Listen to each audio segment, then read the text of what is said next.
como había mencionado, nos visita el capitán de fragata en situación de retiro, Luis de la Jara, uno de los oficiales navales que vivió en carne propia uno de los episodios más cruentos de la época del terrorismo en el Perú. La operación en la isla penal El Frontón, ocurrida el 19 de junio de 1986, hace exactamente 40 años mañana. Aquella mañana, de la Jara recibió la orden de intentar ingresar al pabellón azul, donde reclusos senderistas se habían amotinado con armas de fuego arrebatadas a los guardias, y fue en ese intento en que recibió un disparo de fusil en el pecho que le perforó el intestino y le fracturó el hueso de la cadera. Salvado por sus propios compañeros, que lo arrastraron bajo las balas hasta la orilla de la playa, fue luego rescatado por el entonces teniente Carlos Tello y el técnico Toribio Dioses, quienes corrieron hacia él mientras los senderistas les disparaban desde las troneras del pabellón. Ese día la Marina perdió a 3 de sus hombres: el técnico Edilberto Jiménez, quien había ayudado a salvar a De la Jara y murió de un balazo en la cabeza momentos después; el técnico Marino Palacios, caído en los primeros minutos de la operación, así como el alumno Marco Ramírez. Luis de la Jara pasó 5 meses hospitalizado en el Centro Médico Naval y 9 meses más en los Estados Unidos recuperándose de sus heridas. Hoy, 4 décadas después, viene a contarnos esa historia. Gracias por visitarnos. ¿Qué tal? Buenas noches, Diego. Muchas gracias por la invitación. Gracias por estar acá. 40 años. Quisiera comenzar pidiéndole que tal vez le hable a aquellos que no vivieron esto, a los más jóvenes. ¿De qué estamos hablando? ¿Cómo recuerda lo que ocurrió? ¿Cuál es la significancia? Creo que esto que está ocurriendo hoy en día, de poder presentarnos y contarles algo de lo que realmente sucedió, es algo que hace mucho tiempo debió hacerse y no se hizo. Creo que han habido por lo menos 2 generaciones de jóvenes, muchos de ellos votan, hoy en día ellos son adultos, que han recibido solamente una versión de los hechos, la versión de la izquierda.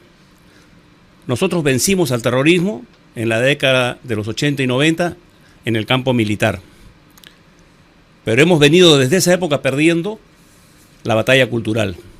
La izquierda se dedicó desde el día siguiente que fueron derrotados militarmente a infiltrarse en las universidades, en el magisterio, en el poder judicial, en la fiscalía y en todos los centros de formación. Los jóvenes, hoy no tan jóvenes, quizá cuarentones, eran universitarios o escolares en esas épocas, comenzaron a recibir una sola versión de los hechos, la versión de que le convenía a la izquierda, haciendo o vendiendo la imagen de una fuerza armada abusiva, asesina, represora, insensible. Cuando la realidad de los hechos es que cuando la patria nos demandó, hicimos lo que deberíamos hacer: poner el pecho. Lo triste de todo esto es que han pasado 40 años y mucha gente asume una mentira repetida reiteradamente, a veces se convierte en verdad. Y eso es lo que creo que ha pasado. Esto que se está tratando de hacer hoy día, de salir a los medios y contar también la otra versión, porque ojo, yo no digo que no se cuente, que ellos no cuenten, la gente de la izquierda cuente su versión, pero lo justo es que en igual medida escuchen también la otra versión. La versión de la derecha. No hay que tener vergüenza de decir que uno es de derecha. Acá durante muchos años lo políticamente correcto era decir, si yo podía ser de derecha, pero no, eso suena feo. Entonces voy a decir que soy de centro izquierda, es un término más light. No, es tan válido ser de derecha como de izquierda. Son enfoques filosóficos y políticos diferentes, nada más. Una cosa es lo que yo crea de cada una de esas posiciones, pero el público, la gente, los civiles deben entender que lo justo y válido es recibir las 2 versiones y después uno tomará su propia decisión. Bueno, le creo más a este o le creo al otro o le creo un poco a cada uno. Pero ponerlo sobre la mesa. Exactamente. El almirante Tello es un invitado habitual de este programa. He tenido la suerte de compartir muchos momentos con él, incluido su guía en el Museo de Chavín de Huántar, en la Casa Museo de Chavín de Huántar. No sé si podría tal vez ayudarnos a recordar. Sí, claro. Bueno, de hecho estoy aquí gracias a él. Yo siempre lo cuento. A la hora que ingreso yo al Pabellón Azul, ingresamos por un sector. Yo entré con un grupo de unos 14 hombres, de los cuales 12 eran de servicio militar y 2 eran suboficiales. Uno de ellos, Edilberto Jiménez Guardia, y el otro, Carlos Palomo. Nos acercamos por un extremo del Pabellón Azul, nos disparaban, así que había que correr, tirarse al piso, levantarse, devolver el fuego y seguir avanzando. Y cuando intentamos entrar, era un edificio de 2 pisos, quisimos entrar por la puerta del primer piso. Para el público más joven, tal vez de repente estamos hablando de que habían llegado a la isla. Ya te cuento, estando ya en la isla. El penal famoso. Sí, tienes razón, quizá para darle un poco del entorno, el contexto. Esto es la toma de los penales empieza el día 18, yo con mi grupo llego el día 19. O sea, habían pasado más o menos 24 horas. Más o menos 24 horas. Yo llegué en la madrugada del día 19, llego yo. ¿No? 4 de la mañana, 5 de la mañana. Inicio el asalto porque, había una presión política enorme. Este levantamiento de los motines le estaba aguando la fiesta a Alan García, que tenía la Internacional Socialista. Él era el anfitrión. Entonces, había una presión de parte del gobierno que iba pues a la comandancia general y de ahí al jefe, al almirante asignado a la zona que tenía el control de la isla, y a Gianpietri, a Vegallona, y una presión muy grande política. Llamaban cada rato, cayó el penal, ya cayó. Fue que en esa época el fiscal de la Nación, Elejalde, me parece que era, en esa época, con una comisión de paz para tratar de negociar. Entraron por mi lado, que querían negociar con ellos. Por supuesto, les contestaban disparándoles, ¿no? Entonces, en un momento dijo, pero quiero entrar, dijo el alcalde. Bueno, entre pues, pero va a ser usted un rehén más. O lo van a matar en el camino. Por supuesto, no entró. Eran senderistas los que sabían. En el Pabellón Azul, en el penal de Frontrón habían varios pabellones. Uno de ellos era el Pabellón Azul, que era exclusivamente para senderistas. Ellos habían hecho de esa zona una zona liberada. Cuando yo llego, había un oficial de la Guardia Republicana. Yo era capitán de corbeta, o sea, como un mayor del ejército, en el grado, ¿no?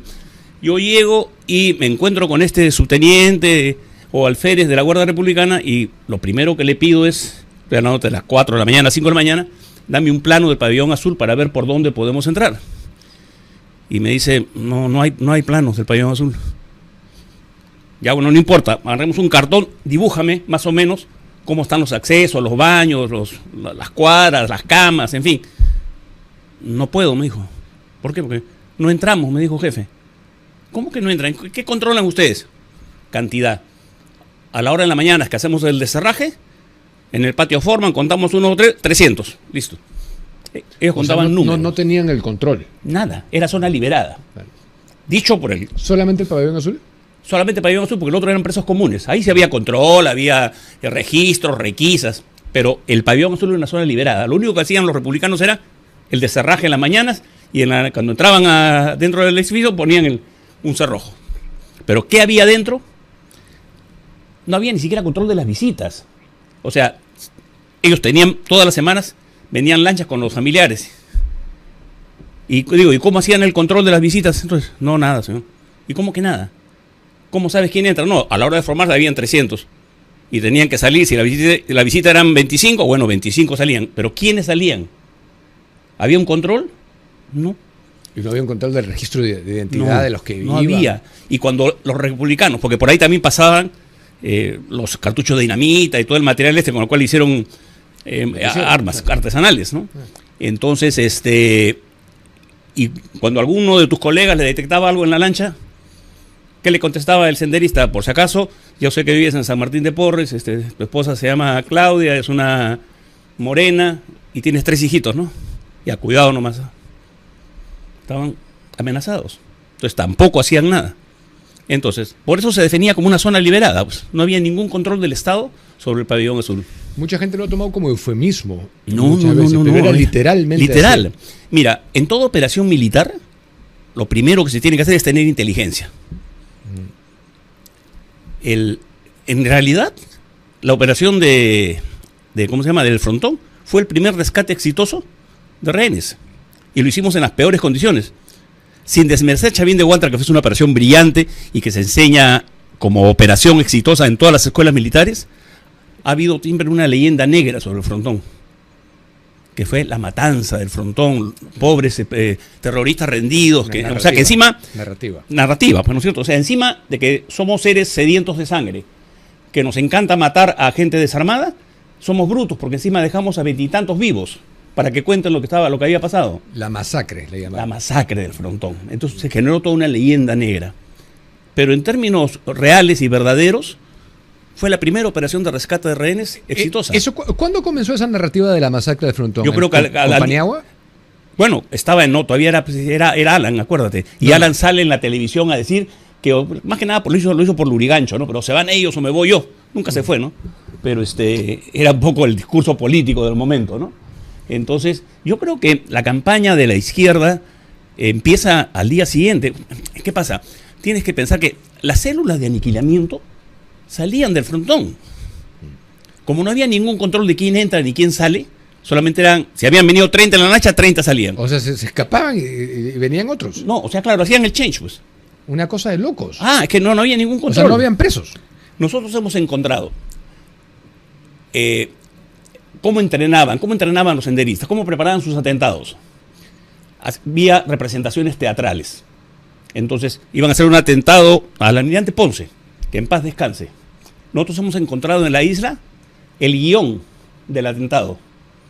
¿Qué hacían ellos ahí? Bueno, tú ahora vas a ser el campana, tú eres el que ejecutas, tú eres el que estás de apoyo, y hacían una representación teatral, donde representaban cada uno su rol. La célula que iba a salir a aniquilar. Entonces, esa célula, como no había ningún control, venían los visitantes, se cambiaban de lugar, salía esta célula, cumplía su atentado y regresaba a la isla. Las fuerzas del orden policiales jamás los iban a encontrar, pues. Fue un diseño muy inteligente, malévolo, asesino, maldito, pero muy eficiente para ellos. Y controlado por Abimael. Pero por supuesto. Claro. Además, Abimael da la orden y dice, tenemos que... Porque bueno, todos entendemos que no fue un accidente que los 3 penales se levantaran simultáneamente. No, claro, bueno, estaba coordinado, claro. Y Abimael les dijo que quiero una cuota de sangre. Eso de ahí van a ser las luminosas trincheras de combate.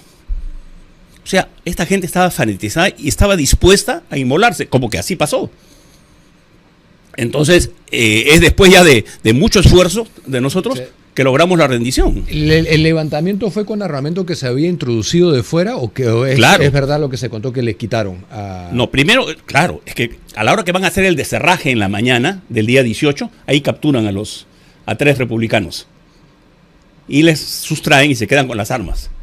El fusil con que me disparan a mí, porque por ahí escuché alguna vez, oye, si estabas con chaleco, ¿cómo es que te han herido si tenías chaleco? Claro, todos teníamos chaleco, todos los infantes estábamos operando con chaleco, pero es un chaleco contra armas de puño. Revólver, sí. Un revólver, una pistola. Sí. O una esquirla de una granada. De eso te protege ese chaleco. El camino disparan con un G3 y el proyectil pasa de lado a lado.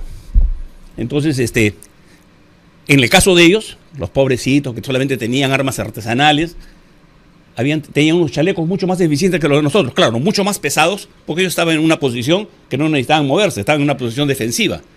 Pero sus chalecos eran, esto que los has de haber visto en el museo, estos costales con el canto rodado. Canto rodado es esa piedra ovalada y chata que hay en la punta. Sí. Bueno, esas costales con ese canto rodado es un chaleco muy eficiente. Sí. Ese sí te puede resistir un proyectil. Y ellos exigían, también para contextualizar, la liberación de todos, claro, a nivel nacional. Claro, ¿no? Esa era parte una de las famosas, ¿no? Cambian la política económica, el discurso que hemos escuchado siempre, ¿no?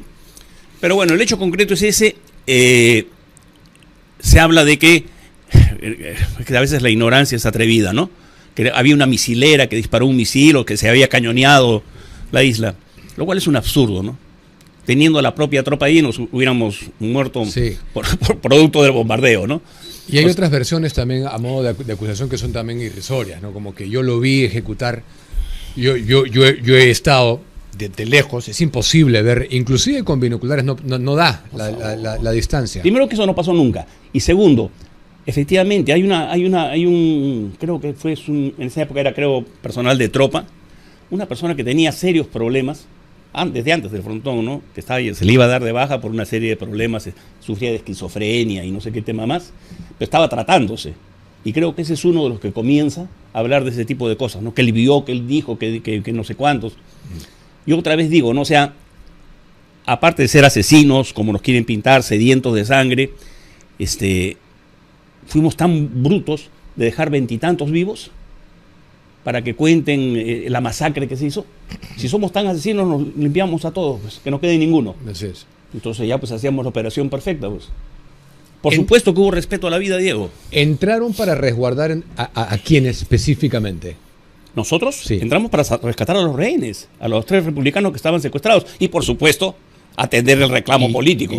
Claro, y las otras zonas también, que imagino que se iban No, se iba porque- a filtrar. No, porque están bien separados. O sea, era el pabellón azul en un extremo de la isla, las áreas administrativas, de lo que la gente que administraba el penal, personal del INPE, personal de la Guardia Republicana, y la área de prisioneros por delitos comunes. No tenían comunicación. Aislado. En ningún momento, porque eran 2 áreas bastante separadas por toda el área administrativa que estaba al centro. Ya, entonces a los 3 republicanos Sí. fueron a socorrerlos. ¿Cómo ocurre su accidente? Bueno, el mío en concreto, como te estaba contando, trato de ingresar por uno de los extremos. Nos disparaban, había que estar tirándose el cuerpo a tierra, volverse a levantar, pedir cobertura de fuego de la gente que me acompañaba. Ellos estaban en los techos, ¿no? En ese momento, no, en el segundo piso, no en los techos, en el segundo piso. En el momento que nos acercamos a la puerta, vimos la puerta y dijimos, bueno, trataremos de entrar por ahí. Ya los FOES habían intentado más temprano abrir un boquete en un sector, para que por ese boquete Un explosivo, ingresar. explotándolo. Sí, con cargas. O sea, ellos son expertos en el manejo de explosivos. Entonces, hay una cantidad exacta de explosivo militar que se coloca, suficiente como para que abrir el boquete y por ahí puedan pasar las tropas. A la hora que hacen eso, ocurre una detonación mucho mayor de la esperada. Entonces, los primeros sorprendidos son los FOES que dicen, acá ha pasado algo. O sea, para el explosivo que hemos puesto, que era abrir un boquete en la pared, parte del pabellón se derrumba, un sector del pabellón se derrumba. ¿Qué había pasado? Esto, todas las cosas que la gente no sabe. Explota, con se genera una explosión mayor que la esperada, porque ellos ahí almacenaban sus explosivos. Dinamita, pues. Claro, que iban entrando con este procedimiento hormiga de que las visitas, pues no sé, pues de 10 en 10 cartuchos y durante meses, ¿no? Entonces tenían una gran cantidad de explosivos en esa zona, cosa que no sabíamos nosotros, que recién nos percatamos cuando vemos una explosión mucho mayor para la cantidad de explosivos que se había empleado. Entonces, ya entrar por ahí se hizo imposible, porque parte del edificio se desploma. Entonces, había que ingresar por otro lado. Es por eso que yo ingreso por otro sector, veo una puerta y digo, bueno, vamos a entrar por ahí. Entonces, yo tenía unas granadas que se usaban en esa época, no sé si se siguen usando ahora, estoy hablando de hace 40 años, unas granadas Instalaza, así se llaman, que se ponen en la boca del fusil, de un FAL. Y lo que impulsa a la granada es el proyectil que tú disparas. Es lo que le impulsa. Entonces hay una técnica de puntería, en fin. Agarro la granada y disparo contra la puerta con la idea de que una puerta de madera pues va a explotar y por ahí vamos a entrar. Disparo y no le pasó nada a la puerta. Entonces mi primer pensamiento en ese momento fue, es material defectuoso, me tocó una granada que no falló, qué sé yo, pues, ¿no? Entonces agarré otra. La pongo, vuelvo a disparar sobre la puerta y no pasa nada. No puede ser, pues dije, no, serían dos granadas defectuosas, es imposible.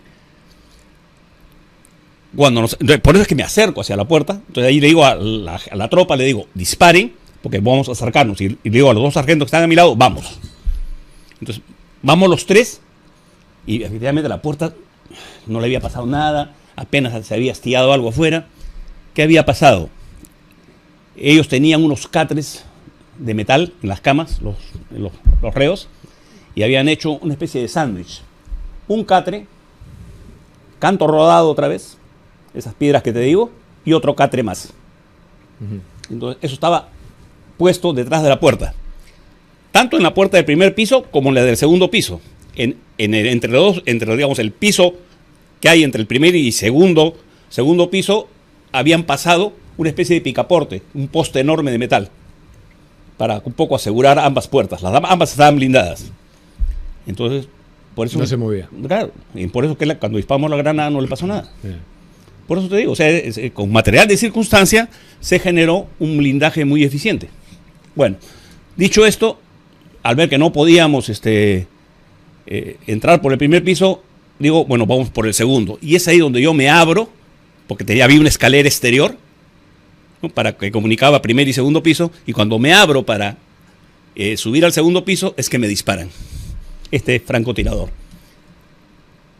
¿Y por qué te digo que era un francotirador? Porque nos mata a uno de mis sargentos y hiere al otro, o sea, nos da a los tres. No era un tirador novato.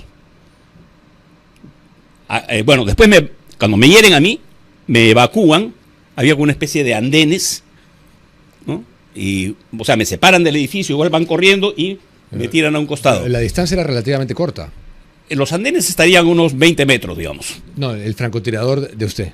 Digamos, de un segundo piso, lo que puedes ver a un hombre abajo. No es nada. No es nada. No es una distancia de No, 150 metros. Pero espérate, después nos hemos alejado 20 metros más. Bueno, me tiran a mí al piso, yo estaba cubierto con esta especie de andenes.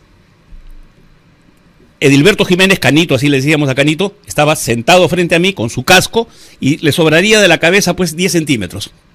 Del andén. Del andén. Sí. Okay, yo estaba echado y Palomo estaba echado a mi cabeza, digamos. Y de pronto veo que Canito simplemente gira la cabeza y sangre por la oreja, nariz y boca. No dijo ni ahí. En ese momento le digo, Carlos, le dieron a Canito. Carlos Palomo está atrás, trata de levantarse y le dan un balazo que le entra por acá por el hombro derecho y le sale por el izquierdo. Y me dice, jefe, me dieron. No siento mis manos ni mis piernas. Bueno, le dije, tranquilo, nos tendrán que evacuar. Gracias a Dios, Carlos Palomo empieza a recuperar la sensibilidad de manos y piernas y él sale por sus medios rampando, arrastrándose. Y me imagino que informa, ¿no?, que me han herido a mí y han matado a Canito. Dicho sea de paso, no sé, esto yo lo cuento ahora muy sereno, por decirte así, pero Canito y Carlos eran gente con la cual yo había ido a la zona de emergencia varias veces. En la Infantería de Marina, no sé, en el resto de Fuerzas Armadas, pero en la Infantería de Marina, un poco tienes la libertad, cuando vas a las zonas de combate, de un poco elegir con quién vas. Y uno va normalmente con la gente en la cual confía. Y estos dos sargentos eran gente de mi absoluta confianza, y habíamos armado un equipo, ¿no? Nos cuidábamos entre todos. Hay una frase que escuché alguna vez, que los grados, los reconocimientos en la vida militar son al final índices de que la institución te tiene confianza, ¿no? Y uno va ascendiendo y logrando ciertas cosas. Pero en combate, la gente que está al costado de uno, si decide estar contigo en el combate, lo que te está dando es un silencioso voto de confianza. Y eso es lo que realmente importa en la carrera de las armas. Entonces, siempre tratamos nosotros de que cuando tenemos que ir a operaciones de este tipo, ¿no?, o a las zonas de emergencia, de buscar gente que tú sabes que son tus hermanos, pues, en el combate, ¿no?, y que te van a cuidar como tú los vas a cuidar a ellos, ¿no? No hay sustituto, Diego, para el liderazgo efectivo si no es con el ejemplo. No hay forma. Los infantes no decimos, vayan, yo era un capitán de corbeta. Yo podría estar en un área de planeamiento y mandar a un teniente, que vaya Carlos Tello a fajarse a balazos. Pero no está pues en nuestro ADN. Los infantes no decimos, vayan, los infantes decimos, sígueme. No hay forma, no hay otra forma, sino es con el ejemplo. Que estaba a su lado y que recupera la sensibilidad en las manos, ¿le avisa al almirante Tello? No, bueno, Tello no, porque Tello en esa época era un alférez, un teniente. Le aviso, me imagino, al comandante Lazo o al comandante Vegallona, que ya estaba a cargo. Entonces comienzan a llegar, porque en el interín, antes de que Tello y Toribio Dioses me saquen y me salven la vida, vinieron los enfermeros navales. Yo he estado consciente hasta que he llegado al hospital. Tuve una suerte enorme porque... O sea, hasta ese momento seguía echado en el andén. Y he estado consciente. Yo he visto a los enfermeros navales, bueno, no había celulares, pero agarraban el radio y decían, no podemos sacar al comandante porque nos están disparando. Entonces aparecen ahí un par de locos como Carlos Tello y Toribio Dioses, tiran su fusil al lado y a riesgo de su propia vida, pues dicen, vamos a sacar Carlos a debe haber comandante. tenido 20 años, una cosa así. Sí, yo tenía 31, imagínate, él debe haber tenido en esa época 20 y tantos, ¿no? Era alférez o teniente recién ascendido, ¿no? Era muy, muy joven en la infantería marina, pero se comportó como uno de los más experimentados, ¿no? Y dio una muestra de valor y arrojo, él y Toribio Dioses y gran parte de todos los infantes que estuvimos ahí, no, pero ellos en singular yo los destaco siempre, porque si estoy hablando contigo hoy es gracias a ellos. Y eso se lo repito, ya deben estar cansados que se lo diga, pero yo se lo repito siempre que lo veo. Sí. Eso es lo que no sabe la gente, sobre todo No, pues, el joven no sabe, pues. de Sendero. No saben, porque han escuchado solamente una versión durante 40 años. Entonces, yo te agradezco por eso este tiempo que nos das para conversar de estas cosas, porque hay que hacerlo. Es hora también de dar la batalla cultural y de sostener lo que uno ha vivido. A mí no me lo han contado, yo estuve ahí. Yo lo viví, yo lo vi. A mí nadie me ha preguntado, ¿cómo explicas que esta comisión de la verdad, que no tiene nada de verdad ni de la reconciliación, se larga todo un speech sobre lo que ha pasado en el frontón y a mí nunca me llamaron a declarar? ¿Nunca declaró en ningún momento? En nada. Y después yo nunca lo entendía. Después ya me di cuenta, ¿no? Es que lógico, pues, es que mi discurso no le hacía nada bien a la narrativa que ellos querían concluir. Porque yo al final fui una víctima. Y con estas cosas que te cuento, no apoyaban en nada la narrativa que fue la final, ¿no? De que hubo un uso desproporcionado de la fuerza y que se masacró O y de ejecuciones a rendidos, extrajudiciales y todo ese tema, pues, ¿no? Sí. Entonces Lo descarta de plano, desmiente. Claro, mi discurso y mi propia situación no estaba pues alineada o no se alineaba con el discurso y el mensaje que a ellos les interesaba dar. Por eso que yo no tengo, en alguna vez me hicieron una entrevista en algún lado y dije yo no sé si todavía sigue vivo, pero a mí me gustaría ver algún día, ¿no? O me hubiera gustado ver en algún momento, si en los momentos más terribles de la guerra contra el terrorismo, al señor Lerner, ¿no? Tratando de negociar con esta gente y apelando a la ¿cómo se llama? A la mesura, ¿no? Es que es fácil, Diego. Ahorita estamos en un ambiente agradable y todos somos generales después de la guerra. Pero cuando uno está en combate, tienes que tomar decisiones en segundos. Así es. Y eres tú o es el que te está disparando. Entonces no pidan tampoco contemplaciones, no pidan este término famoso de proporcionalidad. Sí. O sea, en la mente de estas personas, ¿qué teníamos que hacer? ¿Tirar los fusiles y qué? ¿Agarrar un cartucho de dinamita para estar en igualdad de condiciones? El patrimonio del uso de la fuerza lo tienen las fuerzas del orden, las fuerzas armadas y las fuerzas policiales. El uso de la fuerza, el Estado se los da a las fuerzas armadas para que la usen. Y el uso debe ser lo más eficiente, entendiendo como eficiencia lo más rápido y que origine la menor cantidad de daño a la propia tropa o a los civiles. Entonces, para hacer eso, uno tiene que hacer uso de la violencia. Sí, pues, tiene que hacerlo, porque esa es la misión que nos han encomendado y nos han dado ¿cómo se dice? El monopolio. El monopolio del uso de la fuerza. ¿Ok? Entonces, si yo tengo esa responsabilidad, a la hora que me dan una misión, pues tengo que hacer el uso de todo lo que pueda. Todo lo que pueda. Entonces, y eso tratamos de hacer. Sí.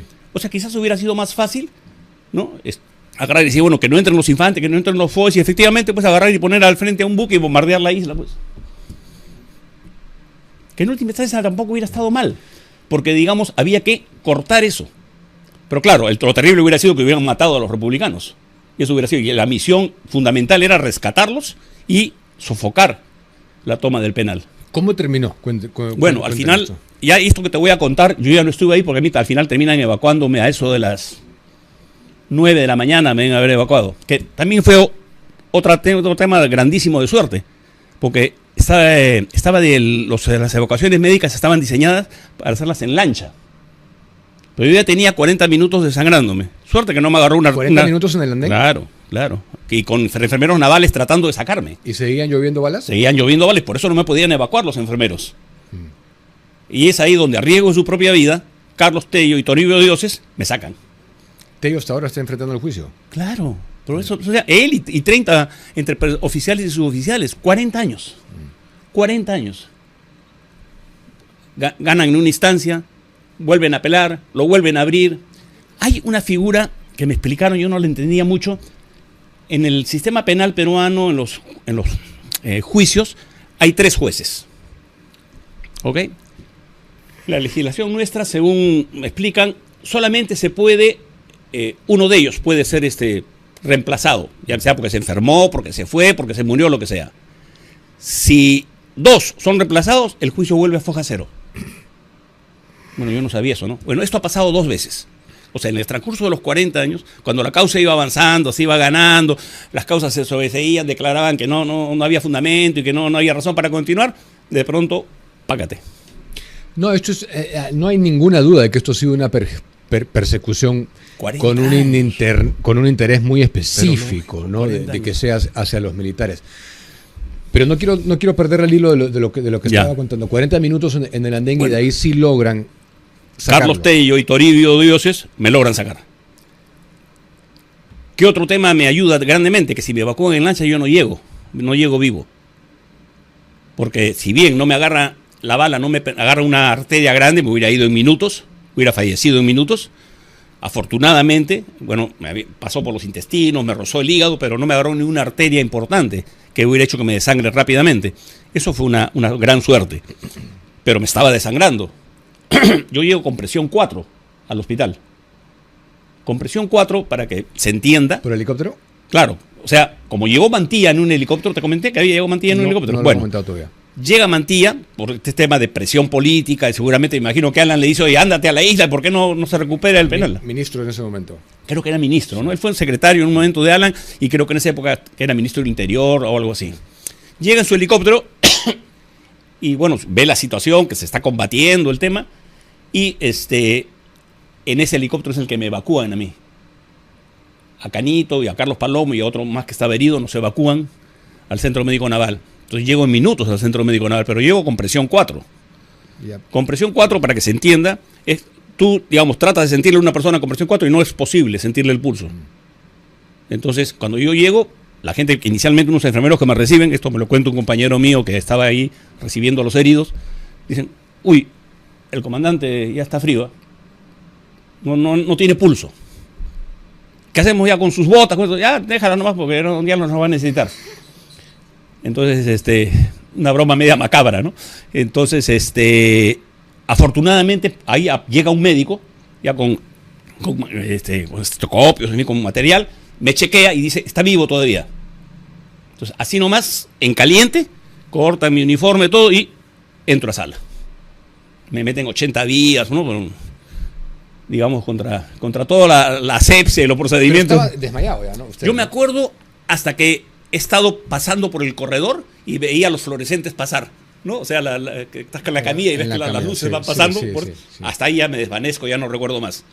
Esto de los enfermeros me lo contó mi compañero que te digo, que por supuesto le pegó una cuadrada a los enfermeros porque mi esposa estaba cerca, mi esposa ya estaba, ya le habían avisado que yo estaba herido. Entonces ya te imaginas la pobre lo que pasó, ¿no? Pero bueno. Que lo logran salvar en la operación, vuelve a la vida. Sí, ¿no? Tuve mucha suerte. No era mi día, creo. Bueno, o sí, o tal vez sí. O tal vez sí hubiera sido, de esa pero bueno. manera. ¿Vegallón, el que usted dice, fue el que fue asesinado luego en Bolivia? Sí, claro. Por Sendero. Sí. No le perdonaron nunca.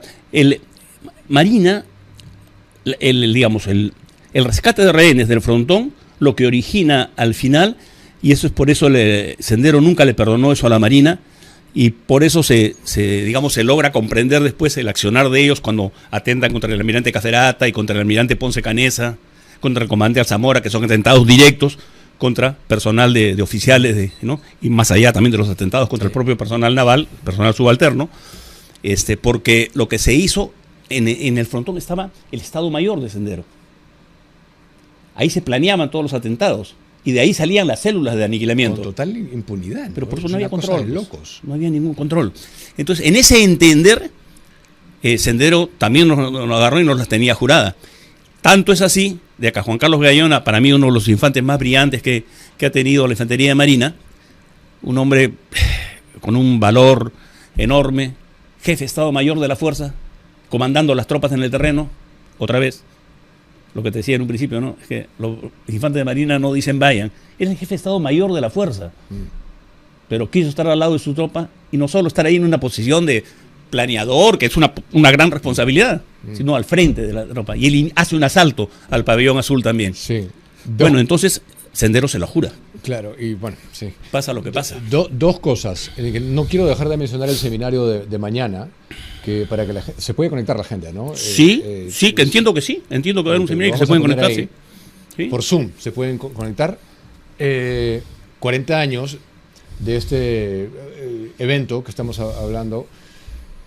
Pancho Tudela va a estar... Sí, entiendo que va a estar Pancho Tudela, va a estar el hermano del almirante Vegallona, que es Ricardo Vegallona, sí, que es también un empresario brillante, un patriota a carta cabal.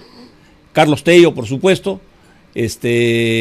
Sergio Giampietri, que es el hijo del almirante Giampietri. El doctor Tapia. Y el doctor Tapia, Sergio Tapia, que también es un abogado brillante. Los defendió. Sí, sí, claro. Y sigue todavía trabajando en la defensa de todas las personas, de todos los infantes y personal de Marina procesado. La Corte Interamericana de Derechos Humanos. Así es. Yo aquí quería hacer una mención especial también, si me permites, Diego, a la labor que está realizando el contraalmirante Juan Carlos Llosa. Ha venido acá varias veces, sí. Él ha fundado, es uno de los fundadores del CGCEN, que es el Centro de Estudios Geopolíticos y de Seguridad Nacional. Sí. Es una ONG que creo que está haciendo una labor extraordinaria. Sí. Un poco alineado con lo que estamos hablando, ¿no? Que ya es momento de que se escuche también la otra versión. Totalmente. Bueno, yo tengo 5 años en ese esfuerzo, pero... Lo sabemos, Diego. Me da mucho gusto que estén, digamos... Aparte muy entendible también con toda la persecución fiscal y judicial que ha habido, que mucha gente no haya querido hablar. Sí, pues. Muchos actores directos, ¿no? Como sí, usted. Pues. Pero lo necesitamos. Y en su caso, literalmente, puso el pecho. Sí. Literalmente, figurativamente. Y lo segundo que quería pedirle para terminar es, está contando cosas que ni siquiera yo sabía, que he estudiado el tema, ni siquiera yo lo sabía, con ese nivel de detalle. Que podamos terminar mandándole un mensaje, hablándole directamente a los jóvenes, claro que sí, de la verdad de lo que fue Sendero Luminoso, de las mentiras que le contaron. Con eso quisiera cerrar. Encantado. A los jóvenes de este país les habla un viejo soldado.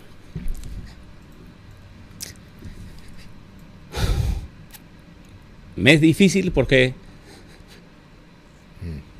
tengo que recordar a Marino Palacios, a Edilberto Jiménez Guardia,